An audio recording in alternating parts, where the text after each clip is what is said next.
menuntut pra peradilan. Buat saya ini agak berlebihan ya, tapi kami tetap menghormati apa yang dilakukan oleh teman-teman penasihat hukum tersangka ya, dan bisa mengikuti, dan yang dipastikan Pak Jokowi akan hadir dalam persidangan nanti. Ini pun juga sesuatu yang fenomenal saya sampaikan, karena mungkin dalam sejarah, jadi ini sesuatu yang menurut saya pembelajaran publik dan Pak Jokowi memberikan sebuah teladan. Kalau seorang mantan presiden saja dalam menggunakan hak hukumnya hadir dalam persidangan, menurut saya ini bisa menjadi teladan buat seluruh pejabat hukum, tokoh-tokoh lain, bahwa mari kita kedepankan supremasi hukum, kita berikan kepercayaan kepada peradilan, segala pembuktian yang ada, tidak berlebihan juga. Kami ingin ini segera diuji di persidangan, dan kami yakin pada akhirnya apa yang diharapkan oleh Pak Jokowi bisa diwujudkan. Karena kembali lagi buat Pak Jokowi ini fakta yang dialami sendiri, dia ingin ini diluruskan, karena ini sesuatu yang harus kita luruskan gitu ya. Dan Pak Jokowi tidak ada intensi loh untuk memenjarakan apa segala macam. Bahkan beliau sempat bilang, kalau memang ini pun juga ternyata mereka ini salah, saya akan bilang sama hakim untuk dihukum seringan-ringannya. Artinya bukan itu yang dituju. Beliau hanya ingin persoalan ini clear, selesai, tidak lagi jadi pergunjingan yang tidak bertanggung jawab, dan harus ada akhirnya. Lihat juga ini upaya paksa ini bisa menjadi backfire juga. Dan benar kan, selama ini kan diisukan, oh ini jangan-jangan Pak Jokowi dan segala macam. Tapi dalam menggunakan upaya hukum juga tidak meminta privilege tertentu, flowing saja ya, mengalir saja seperti warga masyarakat lainnya. Dan ternyata juga ya kita saksikan hari ini dan akan melanjutkan ini ke persidangan. Artinya apa yang dilaporkan Pak Jokowi ini sudah diyakini kebenarannya dalam versi tugas penyidikan dan penuntutan, dan tinggal kita lihat ini semua diuji di persidangan.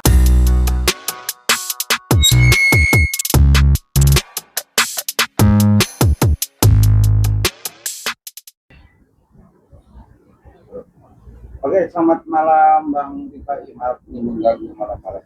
Bang, sedikit Bang, lihat terkait proses laporan Pak Jokowi Polda Metro Jaya dengan proses sudah jadi tersangka 7 atau 6 ya kalau nggak salah. Dan akhirnya kemarin 2 dalam tersangka itu bahasanya sih penyidik atau mantan karos itu dijemput paksa. Melihat itu dengan gimana?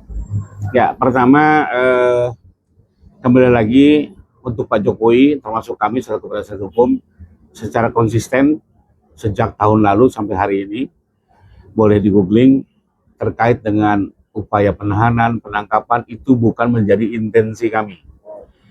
Kenapa? Karena kami tahu betul, baik secara norma maupun filosofi, upaya paksa itu adalah kewenangan mutlak dari penegak hukum terkait, dan itu pun juga hanya bisa dilakukan terkait dengan tugas dan perannya masing-masing. Misalnya, penyidik melakukan penahanan, tentunya untuk terkait kepentingan penyidikan. Begitu juga jaksa melakukan penangkapan atau penahanan, itu pun harus terkait dengan tugas dalam rangka penuntutan. Tidak boleh ada variabel lain yang mempengaruhi. Kenapa? Karena nanti pun kalau ada persoalan, yang digugat atau mempertanggungjawabkan ini adalah penegak hukum terkait. Karena itu kami menyerahkan sepenuhnya menurut kewenangan penegak hukum masing-masing. Seperti kita ketahui juga selama ini kan dalam penyidikan tidak pernah ada penahanan dan tidak ada persoalan bagi kami. Intensi Pak Jokowi hanya satu, beliau hanya mengharapkan laporannya segera disidangkan.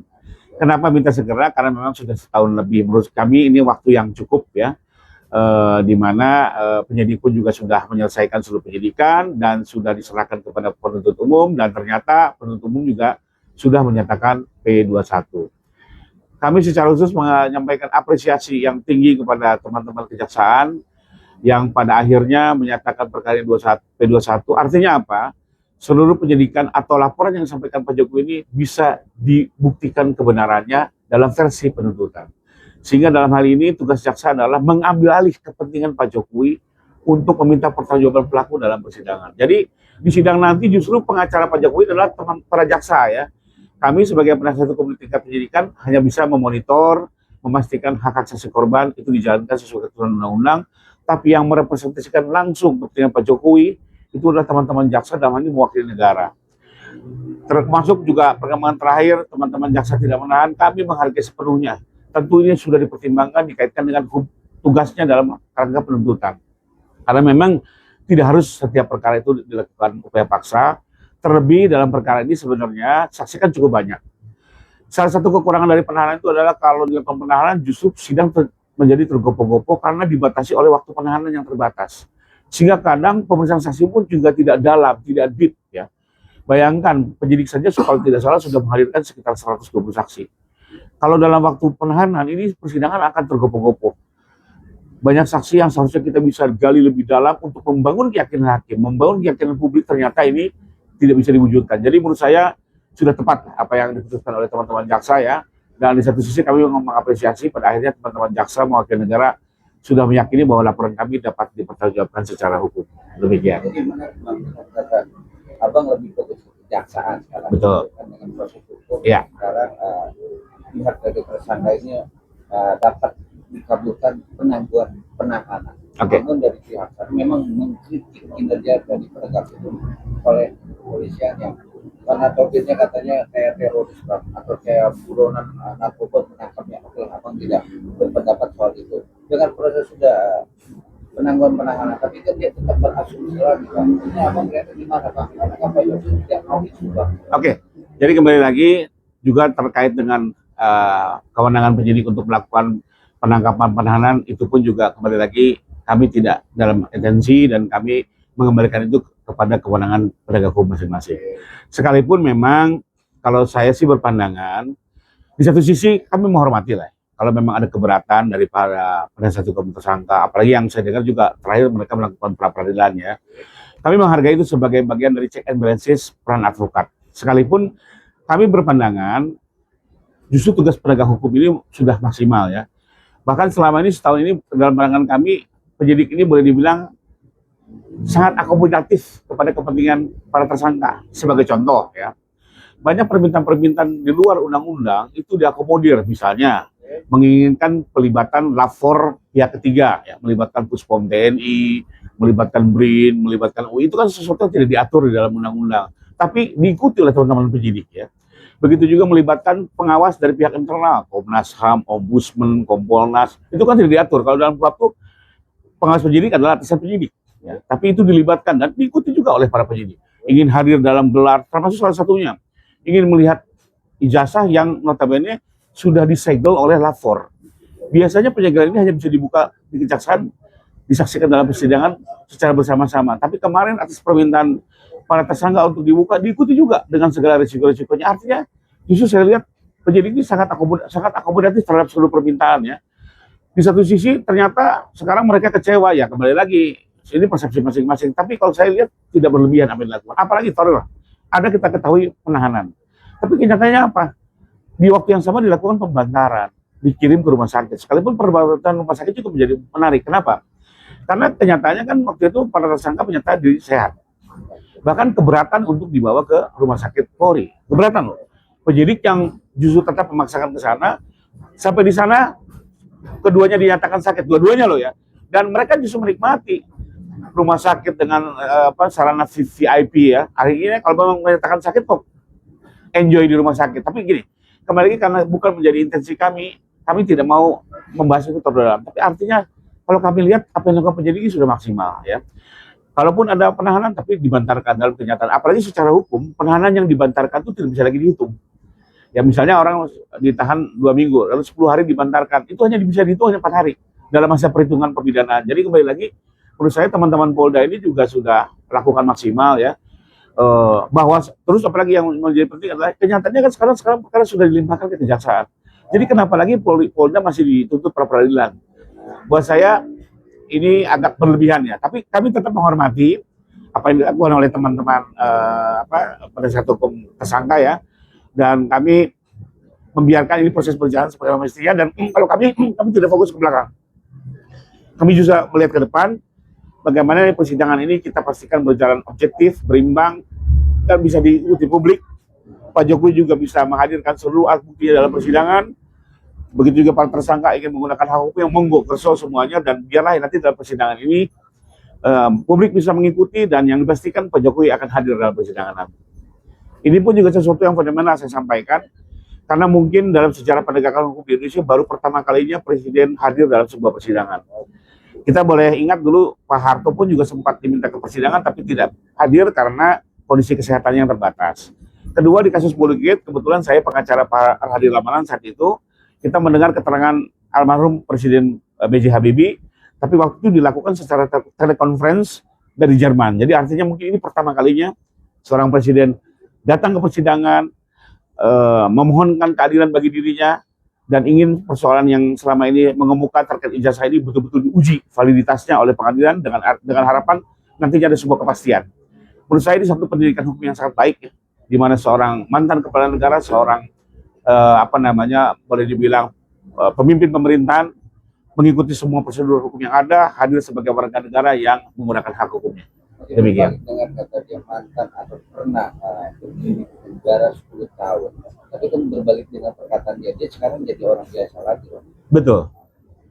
Tapi abang beranggapan Pak Jokowi mantan bisa datang sejarah, nah itu bisa dibela nggak bang? Ya, artinya begini, justru beliau menggunakan haknya seperti warga negara biasa yang harus hadir dalam persidangan, menjelaskan semuanya dan dalam persidangan. Menurut saya ini kan sesuatu yang perlu kita apresiasi, ya. Sementara di kasus-kasus lain justru presiden itu pada akhirnya tidak hadir ke dalam persidangan. Jadi ini sesuatu yang menurut saya pembelajaran publik dan Pak Jokowi memberikan sebuah teladan. Kalau seorang mantan presiden saja dalam menggunakan hak hukumnya hadir dalam persidangan, menurut saya ini bisa menjadi teladan buat seluruh pejabat hukum, tokoh-tokoh lain, bahwa mari kita kedepankan supremasi hukum, kita berikan kepercayaan kepada peradilan sebagai lembaga yang terpisah dari kekuasaan pemerintahan, ya, untuk bisa ikut dalam menyelesaikan persoalan ini, dan memang ini sesuai dengan tugas kewenangan peradilan itu sendiri. Tapi dengan kata pejabat seorang mantan presiden, tapi bergeser dengan ini juga orang-orang pejabat atau mantan pejabat juga asumsi juga menekan terkait kasusnya itu kuat, Bang. Ini gimana, Bang? Tanggapan Abang sendiri? Kembali lagi, karena memang bagaimanapun juga kita perlu akui, ini kan bukan hanya persoalan ijazah semata. Beliau ini juga pernah menjadi pimpinan di negeri ini. Tentunya juga banyak variabel-variabel yang akan mempengaruhi. Ada variabel politik, variabel kepentingan-kepentingan lain yang pasti akan mempengaruhi. Nah, ini semua sesuatu yang tidak bisa kita kesampingkan, tidak bisa kita nafikan, tapi kita harus percayakan, ikuti aturan main yang ada, biarlah hukum menjadi panglima, karena ini amanat konstitusi kita, ya. Biarlah hukum yang menyelesaikan ini, dan kita percayakan seluruh penegak hukum akan bertindak independen dan mengedepankan integritasnya. Karena apapun yang dihasilkan di perkara ini, inilah ujian bagi seluruh stakeholder hukum untuk bisa menyelesaikan perkara ini sesuai dengan harapan masyarakat, sesuai dengan aturan main di konstitusi. Demikian. Tadi kan mantan MA Bapak Dicakun mengatakan bahwa untuk perbandingan hasil dari Puslapor Polri juga itu belum cukup menurut beliau, harus ada data-data pembanding. Dan demikian tadi sampaikan juga BRIN dari TNI juga dari ini juga tidak ada memenuhi peralatan yang sesuai. Menurut pendapat Bapak seperti apa, Pak? Pada intinya, kami tidak pernah keberatan ijazah ini diuji oleh lembaga manapun. Karena kalau buat Jokowi, inilah faktanya, inilah kebenarannya. Semakin banyak lembaga menguji dan mengesahkan, buat kami lebih menguatkan. Dan kami mendukung itu. Tapi persoalannya adalah, ini sudah pernah diupayakan oleh teman-teman Polda. Atas permintaan para tersangka, mereka sudah bersurat ke UI, BRIN, dan Puspom. Dan ternyata mereka memberikan respon tertulis, mereka tidak memiliki satu diantaranya peralatan yang memadai. Kedua, tidak memiliki orang-orang yang ahli khusus terkait dengan forensik konvensional. Jadi intinya adalah memang ini keterbatasan fasilitas yang ada. Bahwa nanti di pengadilan mau dilakukan lagi upaya pihak ketiga, monggo kerso. Kami senang-senang saja gitu, ya. Tapi kembali lagi, tentunya harus sesuai dengan persetujuan majelis dan sesuai dengan aturan hukum yang ada, ya. Karena pernah juga ada wacana bagaimana kalau lapor dari luar negeri, ya, saya menolak keras karena itu tidak sesuai dengan ketentuan hukum kita, ya. Malah jadi persoalan. Apa kita nggak memiliki lembaga yang mampu, ya. Tapi intinya buat kami terbuka. Ini mau diuji oleh siapapun silakan aja. Karena buat Pak Jokowi ini adalah kebenaran yang diyakininya. Dan buat Pak Jokowi satu lagi yang mungkin perlu diperhatikan ada di sini. Pak Jokowi kenapa begitu ingin sekali persoalan ini diuji di pengadilan? Mungkin buat banyak orang ijazah itu hal kecil. Tapi buat Pak Jokowi, ijazah ini dia peroleh dari SD sampai SMA di masa sulit keluarganya. Seperti kita ketahui saat itu beliau dalam keadaan segala keterbatasan, beliau pun juga perlu melakukan berbagai effort termasuk keluarganya hingga bisa menyelesaikan dan lulus dari satu kampus yang boleh dibilang cukup ternama. Ini kan sebuah kebanggaan sebagai seorang mahasiswa saat itu. Dan ini juga membuktikan bahwa Pak Jokowi menyelesaikan tanggung jawabnya sebagai pelajar dengan baik, termasuk orang tuanya pun juga menyelesaikan pendidikan anaknya juga dengan baik, dengan segala keterbatasan yang ada. Artinya ini adalah sebuah keberhasilan yang menurut dia perlu diperjuangkan kenyataannya. Karena sekarang kan seolah-olah beliau tidak pernah kuliah, ijazahnya palsu. Buat beliau di kondisi 40 tahun yang lalu dalam kondisi ekonomi yang terbatas, ini kan satu pencapaian. Jadi buat Pak Jokowi, ini bukan soal ijazah sah atau tidak sah. Tapi ini bagaimana penghargaan masa lalunya, penghargaan orang tuanya yang perlu betul-betul diluruskan. Dan ini menurut saya juga sudah berdampak ke berbagai pihak ya, UGM dituduh, KPU, KPUD. Jadi mudah-mudahan dari persidangan ini tidak hanya nama beliau dipulihkan, tapi juga seluruh instansi yang selama ini dituduh macam-macam juga bisa dikembalikan nama baiknya. Walaupun dari pihak tersangka tidak akan damai dan tidak akan RJ, dengan kata itu kan dia meyakinkan 99% ijazahnya Jokowi palsu, tapi kuasa hukum dari Pak Jokowi juga meyakinkan ijazahnya Pak Jokowi asli. Kita bertanding di pengadilan, itu poinnya. Dan memang itulah tugas utama dari pengadilan, manakala terjadi dua pendapat yang berbeda, maka harus diputuskan. Majelis hakim ini di sini kan memang memiliki tugas undang-undang untuk menyelesaikan persoalan ini, dan kita percayakan dengan sistem yang ada. Ya, kami juga sampai hari ini siap dengan segala pembuktian yang ada, tidak berlebihan juga. Kami ingin ini segera diuji di persidangan, dan kami yakin pada akhirnya apa yang diharapkan oleh Pak Jokowi bisa diwujudkan. Karena kembali lagi buat Pak Jokowi ini fakta yang dialami sendiri, dia ingin ini diluruskan karena bagaimanapun juga ini kan sudah menjadi bahan perbincangan tidak hanya di dalam negeri tapi juga di luar negeri ya. Bayangkan kalau betul seorang presiden itu ijazahnya palsu, kan betul-betul miris. Ini juga bisa mendegradasi motivasi belajar anak muda saat ini. Jadi ini sesuatu yang harus kita luruskan gitu ya. Dan Pak Jokowi tidak ada intensi loh untuk memenjarakan apa segala macam. Bahkan beliau sempat bilang kalau memang ini pun juga ternyata mereka ini salah, saya akan bilang sama hakim untuk dihukum seringan-ringannya. Artinya bukan itu yang dituju. Beliau hanya ingin persoalan ini clear, selesai, tidak lagi jadi pergunjingan yang tidak bertanggung jawab, dan harus ada akhirnya. Kita sudah cukup lelah ruang publik ini, kita membahas persoalan-persoalan yang menurut kami ini sebenarnya bukan sesuatu yang menjadi persoalan ya. Mungkin kita bisa berangkat ke isu-isu lain yang lebih baik untuk bangsa ini. Tapi dengan kata tidak memenjarakan, ada asumsi atau rumor beredar bahwa Pak Jokowi kemarin ada tukang ya, dengan kata nggak boleh ditahan atau penangguhannya dikabulkan, itu rumor doang. Kembali lagi Pak Jokowi tidak ada intensi ya. Saya yang tahu betul karena untuk terkait dengan hukum kan lebih banyak komunikasi dengan kami. Beliau sendiri bahkan bisa melihat juga ini upaya paksa ini bisa menjadi backfire juga. Dan benar kan selama ini kan diisukan, wah ini jangan-jangan Pak Jokowi dan segala macam. Tapi kembali lagi buat beliau sudah terbiasa yang menghadapi tuduhan-tuduhan ya. Dan beliau juga selama ini kan bisa melewati dengan baik. Tapi memang terkait ijazah, beliau dengan berat hati harus menggunakan upaya hukum ini, kan ini sarana hukum yang mungkin dilakukan ya, dan mengharapkan dukungan masyarakat agar proses hukum ini bisa berjalan objektif, berimbang, dan bisa diikuti masyarakat. Dan satu lagi, di persidangan nanti Pak Jokowi juga komit tidak hanya hadir tapi juga akan menunjukkan ijazahnya dari SD sampai S1. Jadi bahwa sebagian masyarakat bilang tunjukkan. Beliau bukannya tidak mau, beliau mau, tapi di forum yang tepat, di forum yang terhormat. Persidangan inilah forum yang menurut kami paling tepat dan terhormat ya, dibandingkan sekedar tunjukkan, ayo di lapangan bola mana, ini kan kayak melecehkan gitu ya. Jadi inilah forum yang tepat, dan beliau besok akan menunjukkan ini semua, dan mudah-mudahan bisa menjawab pertanyaan selama ini masyarakat yang mungkin ingin masih bertanya-tanya. Dengan catatan, kami juga sudah menghitung, kalaupun ditunjukkan tidak selesai. Sebagai contoh ya, Mas Gibran kan pernah menunjukkan ijazahnya dulu di Solo, depan teman-teman media. Selesai tidak selesai juga. Karena orang punya misi dan kepentingan masing-masing. Ya, ada yang baik, tapi juga ada yang negatif. Ya. Tapi itulah bagian dari dinamika masyarakat kita ikuti saja ya. Dan buat Pak Jokowi, biarlah dari persoalan ini banyak pelajaran bisa dipetik. Dengan seluruh lembar kertas saja sampai setahun proses P21, gimana Bang? Anggapan atau pidana atau politik yang melihat kasus ini? Ya, memang kalau kita lihat sih memang ini memang cukup memakan waktu yang cukup panjang, tapi kami tetap menghargai apa yang dilakukan penyidik ini sudah maksimal ya. Karena penyidik juga kan tidak hanya mengerjakan soal ijazah, banyak persoalan-persoalan nasional maupun persoalan Jakarta yang harus segera diselesaikan. Jadi ada prioritas lah. Dan ini juga membuktikan bahwa Pak Jokowi dalam menggunakan upaya hukum juga tidak meminta privilege tertentu, flowing saja ya, mengalir saja seperti warga masyarakat lainnya.